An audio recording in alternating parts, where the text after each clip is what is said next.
போகாது நினைக்கிற அவ்வளோ தூரம் கரெக்டாக போட முடியாது. ஏன்னா இங்கே நான் ஓப்பன்ல இருப்பேன். டிவைட் பண்ணுவாங்க லாஸ்ட் டைம்ல. இப்போ இல்ல வீட்டு மேலே ஏறி இரு ப்ரோ. அப்போ ஏறினீங்களா வீட்டு மேலே ஏறி பாருங்க. வெளியே இருந்து அடிச்சிட்டானா பார்க்குறது. அந்த சைடில் பாருங்க, பார்த்துட்டு ஏற முடிஞ்சா ஏறிடுங்க.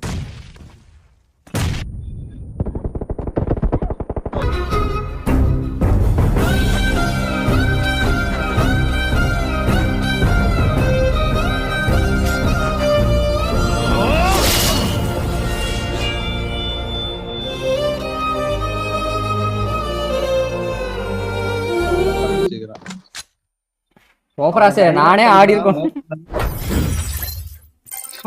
நானே கம்முன ஆடி இருக்கலாம்டா. இப்படி கொண்டு தெரியல ப்ரோ. அடுத்த மேட்சுக்கு ரெடி பண்ணிட்டேன் ப்ரோ.